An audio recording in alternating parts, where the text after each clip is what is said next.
Révélation de Gurmit Bounouira, ancien secrétaire particulier de l'ancien chef d'état-major, le défunt Gaïd Salah. Bounouira est actuellement détenu dans la prison militaire de Blida en Algérie et est condamné à mort. Ses traductions en français des textes écrits en arabe des mains de Bounouira lui-même sont ses propres témoignages avec ses mots et sa lecture de la situation selon son analyse personnelle. Nous avons veillé lors de la traduction à rester fidèles au vocabulaire et au sens choisi par l'écrivain, sans altérer ni ses propos ni ses convictions. À aucun moment, nous ne commentons ou donnons notre opinion sur ce qui est écrit. Le texte en français est parfaitement fidèle aux révélations de l'auteur des lettres, Gurmit Bounouira. Suite des révélations sur Tawfiq. Avec le début du Hirak, Tawfiq a ordonné à son associé Rebrab de financer le candidat Ali Rdere et de le préparer médiatiquement pour qu'il soit le successeur de Bouteflika. Face au refus du peuple algérien pour un 5e mandat, Tawfiq a dressé un nouveau plan pour éliminer Gaïd Salah. Il s'est allié avec Saïd Bouteflika afin de mettre fin à la dynastie Bouteflika en créant un haut conseil de l'État présidé par Zerouel et demandant à ce dernier de démissionner et de désigner son adjoint Ramtam Lamarmra comme successeur, qui est justement originaire de sa ville Béjaïa.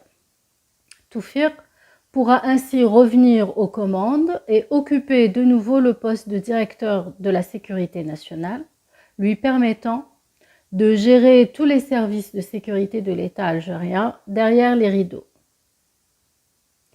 Tawfiq a commencé à exécuter son plan. Il a demandé à Saïd, son nouvel associé, de virer le directeur de la sécurité extérieure, le général Youssef, et de le remplacer par le général-major retraité Ben Daoud, qui a des orientations françaises, car il a travaillé pendant 14 ans au bureau des communications à Paris, et il est originaire de Tizi Ouzou. C'était lui le coordinateur entre Tawfiq et les Français. Il est resté en France même après sa retraite. Sa fille a épousé le fils de Sellal dans le but d'obtenir l'appui des Français pour l'éventuelle candidature de Sellal en 2014 ou en 2019. Le mariage n'a pas duré longtemps et Sellal ne s'est pas présenté aux élections. Tawfiq a demandé à Nzar de le rejoindre pour avoir le soutien des officiers de l'Est qui étaient avec lui afin de partager les tâches avec Saïd qui était débordé. Il voulait le pousser à appliquer la loi 107 pour faire sortir l'armée dans les rues et inciter ainsi aux affrontements avec le peuple. Puis demander à quelques terroristes de placer des bombes au milieu des foules du Hirak pour fausser l'opinion publique et faire croire que c'est Gaïd Salah qui a ordonné à l'armée de faire cela comme pendant les années 90. Dans le premier discours de Gaïd Salah à Tamanrasset, il a traité les manifestants de zouaf. Il a également dit qu'il n'a aucunement l'intention de devenir président, comme le prétendait Tawfiq auprès de Saïd, afin de gagner sa confiance. Ce discours a été suivi de grandes manifestations contre le 5e mandat. Gaïd Salah s'est réuni avec Saïd à l'état-major de l'armée, où il lui a dit de demander à son frère de quitter le pouvoir en appliquant la loi 102, tout en le rassurant une certaine garantie à lui et à sa famille. Gaïd Salah lui a dit qu'il avait soutenu le président lorsque le peuple était avec lui et maintenant que le peuple réclame son départ, il doit respecter son choix et que l'armée ne restera pas dans une confrontation avec le peuple. Pour que le président reste au pouvoir, son message était clair. Saïd a rencontré Tawfiq et il lui a fait part de ce qui s'était passé entre lui et Gaïd Salah. Tawfiq lui a donc demandé de dire à Gaïd Salah que Bouteflika refuse de démissionner. En même temps, ils ont envoyé Ramtan Lamamra à Paris pour solliciter appui des Français pour le 5e mandat. Lamamra s'est rendu à l'aéroport militaire du Bourget à Paris dans un avion militaire privé. Il a demandé aux Français de prendre position et de soutenir Bouteflika. Les Français n'ont pas accepté d'appuyer un président qui ne parle même pas et de se positionner contre tout un peuple. Il leur a donc demandé de le soutenir jusqu'à ce qu'il écarte Bouteflika et que ce sera lui qui remplacera Zeroual à la tête du Conseil d'État. Et par la suite, il sera successeur de Bouteflika. La France a déclaré ainsi son soutien au 5e mandat. C'était la balle fatale contre Bouteflika, qui, aux yeux du peuple, avait le soutien de la France. Ce qui est important pour la France, ce sont les intérêts que lui garantisse un successeur. Les Français ont continué leur coordination avec Tawfiq à travers leur ambassadeur à Alger. Par la suite, Lamamra a été nommé vice-premier ministre, mais le lieutenant-général Gaïd Salah a refusé cette nomination, car le poste de vice-premier ministre n'existe pas dans la Constitution. Suivant les directives de Tawfiq, Saïd faisait en sorte de retarder la nomination du nouveau gouvernement, sous prétexte que le président n'avait pas finalisé la liste définitive.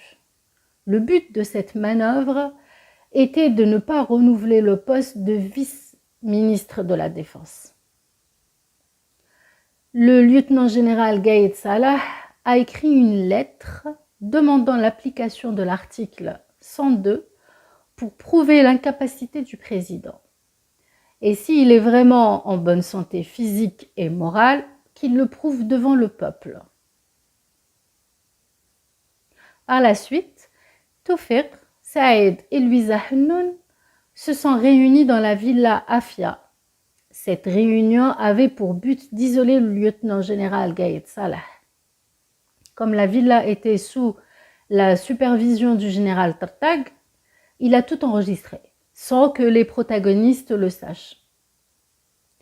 Pendant ce temps-là, Gaïd Salah était en région militaire. Je l'ai donc informé de ce qui s'est passé pendant cette réunion, vu que j'étais responsable de surveiller tout mouvement et de déjouer toutes les manœuvres. Le général Gaïd Salah a adressé un avertissement verbal à l'ancien chef des renseignements et de la sécurité dans un discours officiel à la télévision. Après son retour, il a rencontré le président Bouteflika à la résidence présidentielle de Zeralda, où il lui a demandé d'écouter le peuple pour assurer une transition harmonieuse du pouvoir et d'appliquer l'article 102 en assurant des garanties pour la famille du président. 2 jours après, Saïd a informé Gaïd Salah que Bouteflika devait rester au pouvoir et terminer son mandat vers la fin avril. Leur but était de mener le pays vers un vide constitutionnel. La réponse de Gaïd Salah était claire, appliquer l'article 102. Après ces événements, Saïd Bouteflika a demandé à Tartag d'arrêter le directeur du journal Al-Shuruq, car il était mon ami. J'ai donc contacté Gaïd Salah, qui était en réunion dans la 4e région militaire, pour l'informer de l'arrestation arbitraire de Ali Fodil par les agents du centre Antar, car il était avec le Hirak et il soutenait le chef de l'état-major. Gaïd Salah a tout de suite contacté le général Belqsir, qui était chef de la gendarmerie, pour qu'il demande à Tartag de libérer Ali Fodil. Après sa sortie de prison, je lui ai demandé en personne de remercier Gaïd Salah avec une déclaration disant que c'était grâce à lui qu'il avait été relâché. Je voulais par ce geste pousser les journalistes à se libérer de la peur du pouvoir qui était en phase de chute et passer un message crypté à Saïd. Toufiq et Saïd savaient alors que Ali Fodel allait être un bon soutien médiatique pour Gaïd Salah. Ils ont donc préparé un complot visant à renvoyer le lieutenant-général Gaïd Salah par une déclaration à la télévision et renvoyer également certains fonctionnaires civils prétendant qu'il s'agissait de réformes. Nazar ainsi que son fils Lotfi, qui était en contact avec Saïd, avaient soutenu cette décision. J'ai informé Gaïd Salah de ce qui lui est préparé.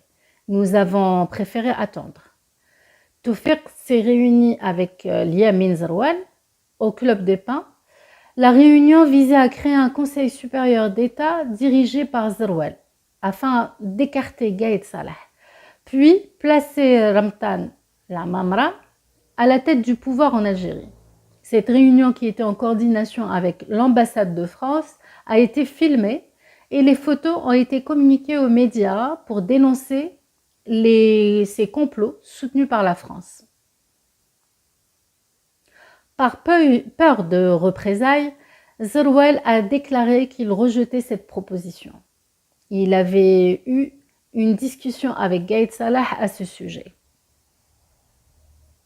Il ne reste qu'une seule option pour Toufiq, celle de pousser Saïd à annoncer le limogeage du chef Gaïd Salah à la télévision. Lorsque j'ai informé Gaïd Salah de ce qui se préparait contre lui, il a dressé un bon plan pour éviter tout dérapage possible, commençant par la séparation de l'autorité de l'armée du président qui est incapable de parler pendant les grands événements et en révélant cela à l'opinion publique. À travers une réunion des commandants des forces et dire que la solution consiste à appliquer les articles 7 et 8 plus l'article 102.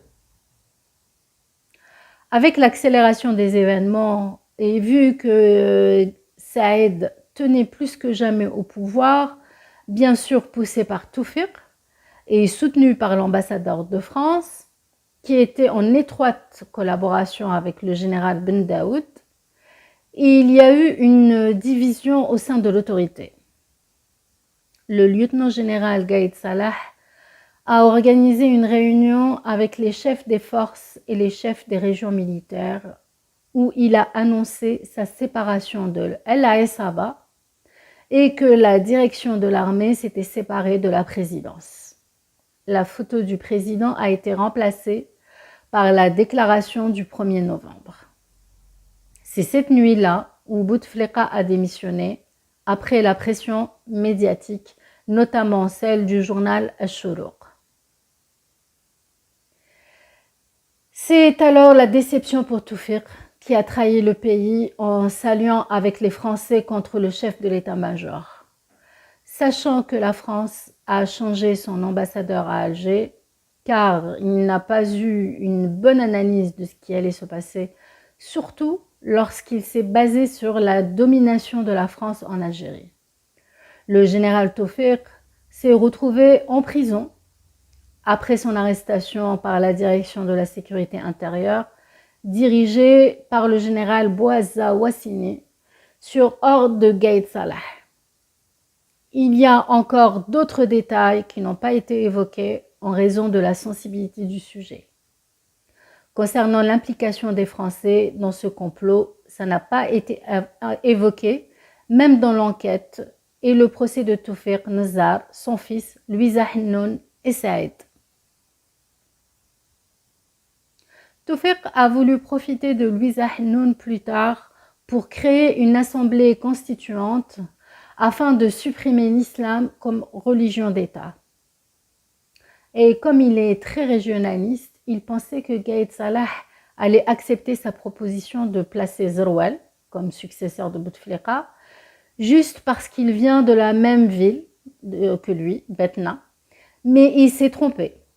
Aussi, Toufiq n'a pas misé sur les personnes compétentes de la région de Kabylie, mais plutôt sur la loyauté de certaines figures comme Djbar Mahanna, qui était sergent, Nasr al-Jinn, qui était caporal, Ben Daoud, qui a fait carrière à Paris plus qu'en Algérie, sans oublier les figures politiques comme Yahya et Sellal, qui étaient corrompus jusqu'au cou, et les autres bras financiers qui étaient responsables de frauder l'argent public en devises, en gonflant les factures et laissant les bénéfices dans des banques à l'étranger.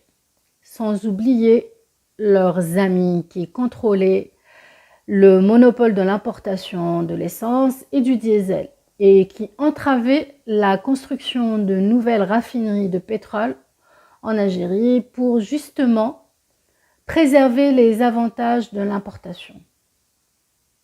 Leurs amis contrôlaient également le monopole de l'importation du blé provenant de France pour rester dans la dépendance alimentaire et barrer la route à tout effort d'autosuffisance. Tawfiq pouvait mener de grandes manœuvres en engageant plusieurs cadres à son service. Il était narcissique et n'aimait pas être contredit, car il pense que seul lui est intelligent.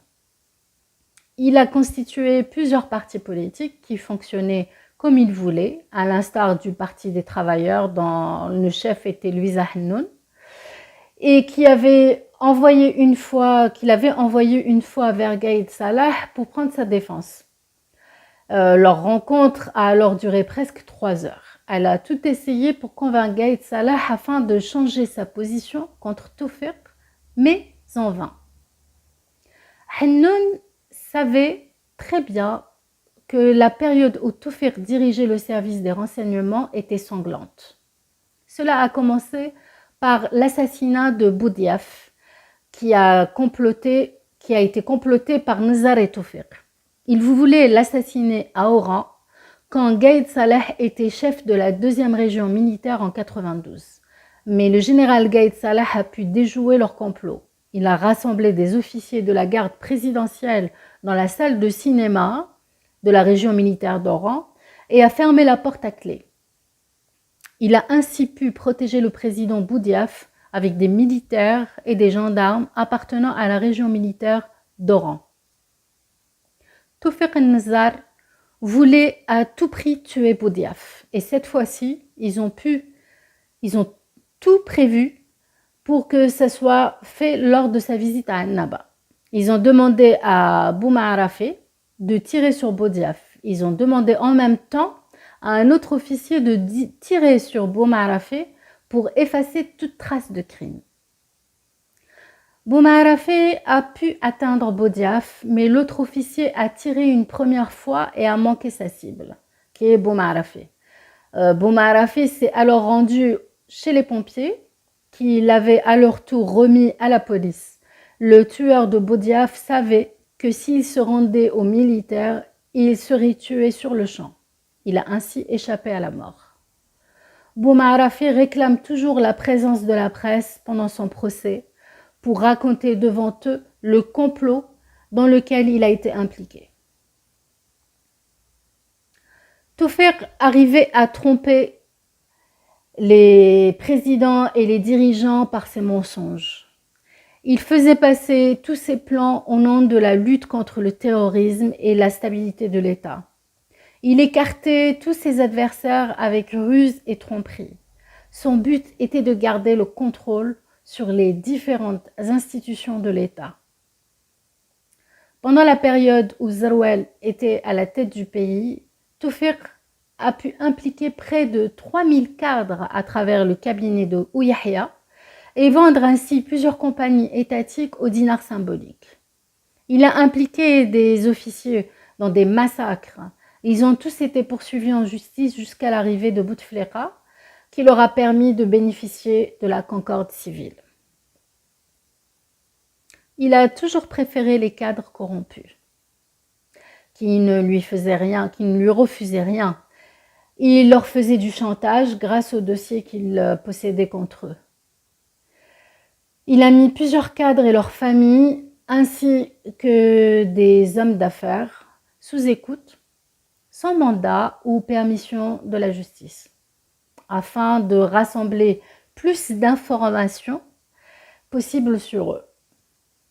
Le scandale des écoutes a éclaté en 2015. Cela a conduit au transfert de la tutelle de l'institution d'écoute à Ghermoul et de sa direction générale à Hedra, au ministère de la Justice, qui sera dirigé par un juge affilié au ministère de la Justice. Mais cela n'a pas fonctionné car les responsables des écoutes étaient des militaires affiliés au service de renseignement.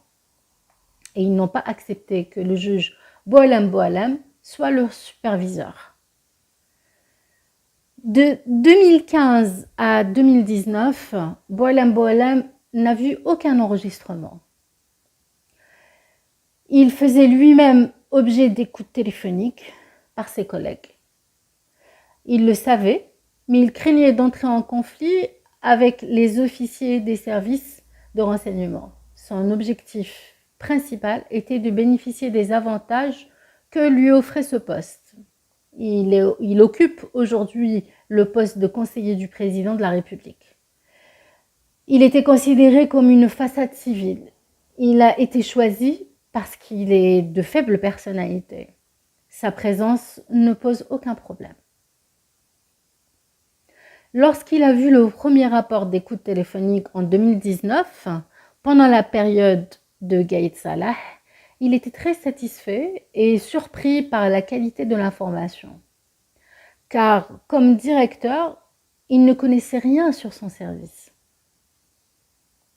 Après la condamnation de Toufiq Saïd Tartag et Louisa Hennoun à 15 ans de prison, le lieutenant-général Ahmed Gaïd Salah m'a demandé de revenir vers lui après le 15e mois de leur emprisonnement et d'envisager la possibilité d'une libération conditionnelle pour Toufiq en raison de son âge.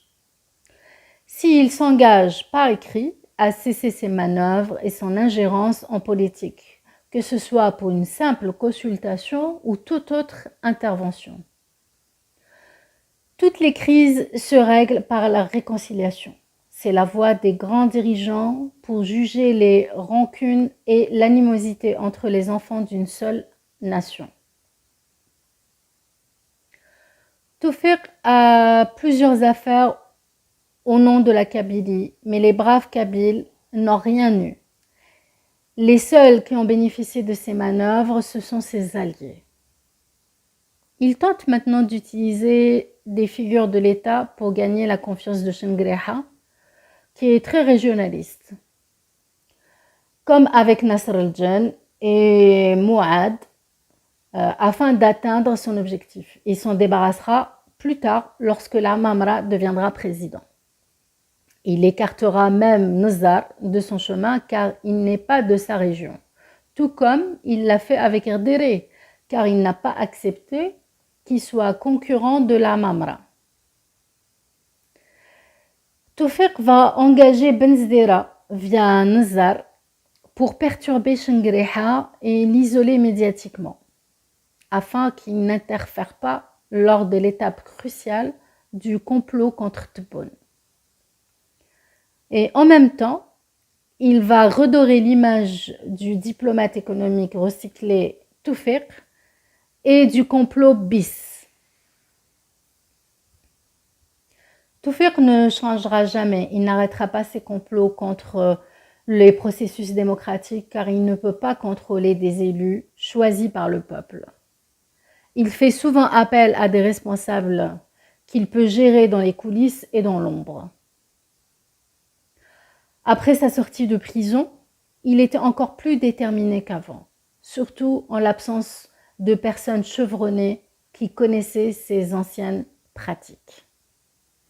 Il va tisser un nouveau complot contre Tebboune. Mais il laisse savoir dans son entourage qu'il est malade, qu'il est souvent à la maison pour ne pas attirer l'attention des principaux décideurs. Toufiq fait appel au général Hassan et au général Mhanna, qui va occuper un poste dans la lutte antiterroriste aux côtés du général Rashidi, l'allié de Tebboune, pour justement l'infiltrer. Il remplace le général Ouled Zmirli, qui a participé avec lui dans le complot de 2019, en lui fournissant des informations sur Gaïd Salah. Mais il a été repéré, puis mis à la retraite sans faire d'histoire et n'a pas parlé de la cause de son élimination. Ouled Zmirli, directeur de la sécurité de l'armée, informe Toufiq de tous les déplacements et les plans de Shengreha par l'intermédiaire du lieutenant-colonel Mouad, adjoint du CPMI, le centre d'enquête de Ben Aknon. Il se rend alors à la maison de Toufiq pour lui remettre le compte-rendu et en sort avec de nouvelles directives afin de désorienter Shengreha sans qu'il le sache, lui fournissant ainsi certaines informations et en cache d'autres selon ce que souhaite Toufiq. Comme les opérations d'écoute téléphonique se faisaient dans la caserne de Ghermoul et la direction technique de l'information, qui était auparavant sous le contrôle de Toufiq, il parvient alors par le biais de son épouse, qui préparait les résumés, à avoir tous les enregistrements de Tebboune avec l'aide de ces deux agents qui lui sont restés fidèles, comme le lieutenant-colonel Hamidou Ahmed et le lieutenant-colonel Abdelkader, sans qui l'allié de Tebboune, Bendoucha, s'en rend compte. Lui qui était chargé du service des transmissions. Le groupe de service d'écoute n'accepte pas d'être sous les commandes de quelqu'un hors du service. Élément du complot bis pour renverser Tebboune et l'expérience démocratique. La contre-vérité. Après chaque décision de Tebboune devant l'opinion publique, Toufiq s'emploie à les désactiver et à les stopper sur le terrain pour montrer que Tebboune n'est pas capable de gouverner. Même chose pour les décisions écrites du Conseil des ministres. Toufiq les bloquait par ses moyens de bureaucratie et de propagande pour que ça reste des décisions sur papier, sans plus. Créer des obstacles pour casser les décisions de Tebboune. Entraver la coordination entre les secteurs et créer des problèmes qui mènent au chevauchement des pouvoirs pour frapper la stratégie de Tebboune. Entraver la reprise économique en créant des chaînons manquants entre les chaînes interconnectées de l'économie, comme la pénurie d'huile par exemple. Même si le Trésor lui donne les devises pour importer la matière première et la transformer en huile, le problème des factures apparaît pour faire exploser la situation générale. Ainsi, il sera gêné afin de fixer un nouveau prix pour l'huile, mais aussi la marge bénéficiaire. En réalité, le commerçant achète un bidon d'huile pour 580 dinars. Le transport lui coûte 10 dinars et le vend pour 600 dinars.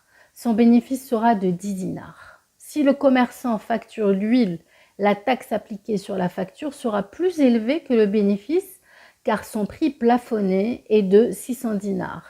Et s'il ne l'achète pas, il sera sanctionné par la direction du commerce. En résumé, personne n'est gagnant avec Rabrab qui a ce monopole.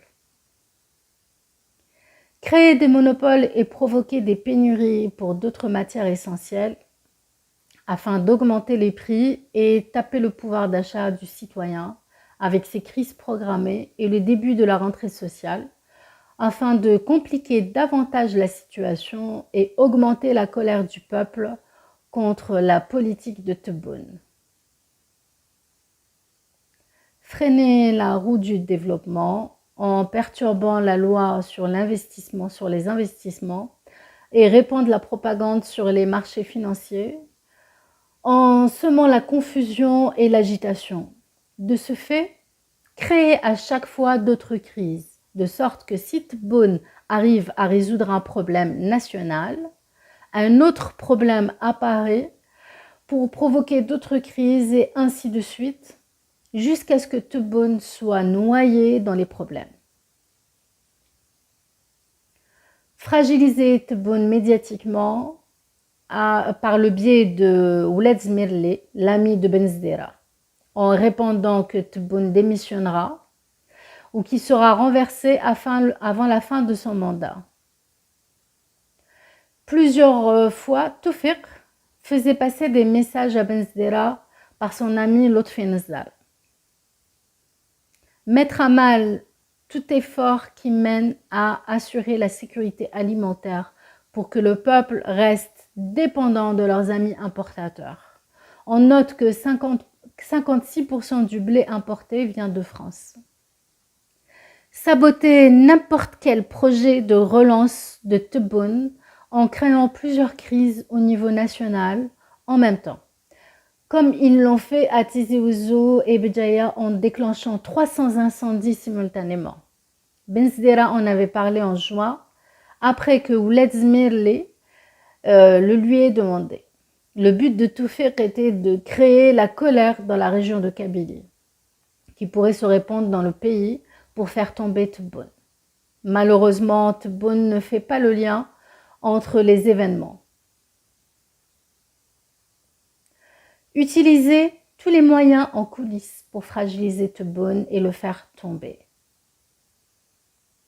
Engager tous ceux qui ont déjà travaillé avec Tebboune auparavant, comme le général Larbé, le lieutenant-colonel Shafiq Msbah et les administrateurs comme Amerouche, Hamadouche et Ayman Abdrahman, afin d'avoir plus d'informations sur lui et sur sa politique et tout ce qui se déroule pendant les réunions. Toutes ces manœuvres étaient dans l'intérêt du futur président Ratman Lamamra, qui allait être désigné par Toufiq, son principal complice dans le complot du soutien du 5e mandat. C'était lui qui est parti convaincre les Français d'appuyer Bouteflika. Comme Lamamra venait de la même ville que Toufiq, il a bénéficié d'une campagne médiatique en couvrant toutes ses activités et ses discours rhétoriques pour le redorer et le montrer comme un expert de grande renommée. Et ce sera lui qui sauvera l'Algérie grâce à sa diplomatie économique, qui n'a en effet rien apporté au pays, sauf des slogans vides. Le début d'une pré-campagne électorale pour occuper la scène médiatique et le montrer comme un héros tel Salah ad-Din al-Ayyoubi pour gagner prochainement la voix des électeurs.